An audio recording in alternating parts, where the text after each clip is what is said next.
Hi friends, welcome to Sunitha kitchens. ఈరోజు మీకు చూపించబోతున్న recipe చాలా టేస్టీగా ఉండే గోంగూర పచ్చడి అండి.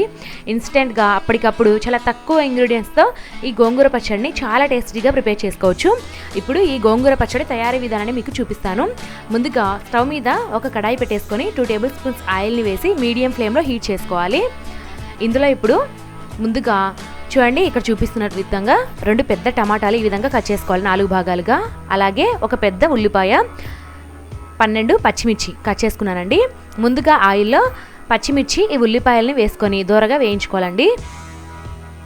మూత పెట్టేసుకొని ఒక 2-3 నిమిషాల పాటు కుక్ చేసుకుంటే ఇవి ఉడుకుతాయి. 2-3 నిమిషాల తర్వాత మూత తెరిచి మరొకసారి బాగా కలుపుకుందాము. ఇందులో ఇప్పుడు కట్ చేసి పెట్టుకున్న పెద్ద టమాటాలు ఉన్నాయి కదా, వాటిని కూడా వేసుకొని బాగా మిక్స్ చేసుకొని మూత పెట్టేసుకొని మరొక 2 నిమిషాల పాటు ఉడికించుకోవాలి. మూత పెట్టేసి ఉడికించుకోవడం వల్ల చూడండి టమాటా ముక్కలు కూడా కొద్దిగా మగ్గి ఉంటాయి.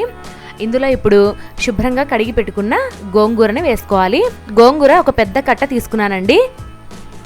బాగా పుల్లగా ఉంది ఈ గోంగూర. ఒక కట్ట మాత్రమే తీసుకున్నాను నేను. చూడండి గోంగూరని అంతా కూడా బాగా మిక్స్ చేసుకోవాలి. మూత పెట్టేసుకొని ఒక 3 నుంచి 4 నిమిషాల పాటు కుక్ చేసుకుంటే ఈ గోంగూర కూడా బాగా ఉడికిపోతుంది.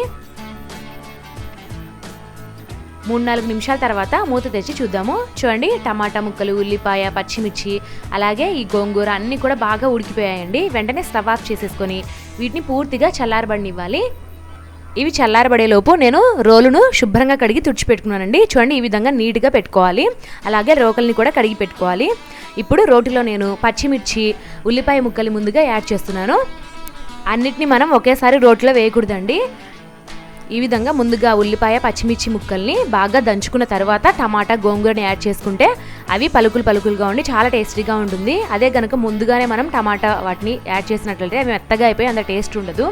చూడండి ఈ ఉల్లిపాయ, పచ్చిమిర్చి ముక్కలు నేను ఇప్పుడు బాగా దంచుకుంటాను. వీటిని కొద్దిగా దంచుకున్న తర్వాత ఇందులో వెల్లుల్లి రెబ్బలను యాడ్ చేస్తున్నాను.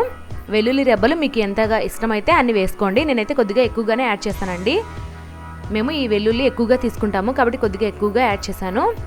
చాలా మంచి ఫ్లేవర్ ఉంటుందండి ఇది యాడ్ చేయడం వల్ల. చూడండి ఈ వెల్లుల్లి రెబ్బలను, ఉల్లిపాయ, పచ్చిమిర్చిని బాగా దంచుకోవాలి. మరీ మెత్తగా కాకుండా పలుకులుగా దంచుకోవాలి. ఇందులో ఇప్పుడు ముందుగా ఉడికించి పెట్టుకున్న టమాటా, గోంగూర మిశ్రమాన్ని వేసుకోవాలి. అలాగే రుచికి సరిపడా సాల్ట్ని కూడా ఇప్పుడే యాడ్ చేయాలి. చూడండి ఇప్పుడు మరొకసారి బాగా దంచుకుందాము. ఈ పచ్చడిని అంతా కూడా ఈ విధంగా అన్ని వైపులా కూడా రుబ్బుకున్నట్టుగా చేయాలండి పచ్చడిని. చూడండి పచ్చడి రెడీ అయిపోయింది. ఈ పచ్చడిని మనం ఇలానే తినొచ్చండి, చాలా బాగుంటుంది. కానీ కొంతమంది పోపు వేస్తే కానీ తినరు. కాబట్టి పోపు కూడా ఏ విధంగా వేసుకోవాలో మీకు ఇప్పుడు చూపిస్తానండి. ఇది పోపు వేయకపోయినా కూడా ఈ పచ్చడి చాలా రుచిగా ఉంటుందండి. రోట్లో దంచాం కదా. ఇప్పుడు పోపు వేసుకుందాము ఈ గోంగూర పచ్చడికి. స్టవ్ మీద నేను ఒక ప్యాన్ పెట్టేసుకొని ఇందులో 2 టేబుల్ స్పూన్స్ ఆయిల్ని వేసి మీడియం ఫ్లేమ్లో హీట్ చేసుకుంటాను. ఆయిల్ హీట్ అవ్వగానే ముందుగా పోపు దినుసుల్ని యాడ్ చేస్తున్నాను. 1 టేబుల్ స్పూన్ ఆవాలు, జీలకర్ర, మినప్పప్పు, శనగపప్పు అండి. ఈ పోపు దినుసుల్ని బాగా వేయించుకోవాలి దోరగా. ఇందులో ఇప్పుడు 4 ఎండుమిర్చి అలాగే ఒక రెమ్మ కరివేపాకుని కూడా వేసి దోరగా వేయించుకోవాలి. మీరు ఎండుమిర్చి బదులు మనకి ఊర మిరపకాయలు ఉంటాయి కదా, అవైనా యాడ్ చేయొచ్చండి, చాలా బాగుంటాయి. చూడండి ఈ పోపు అంతా కూడా బాగా వేగిన తర్వాత దంచి పెట్టుకున్న గోంగూర పచ్చడిని యాడ్ చేయాలి.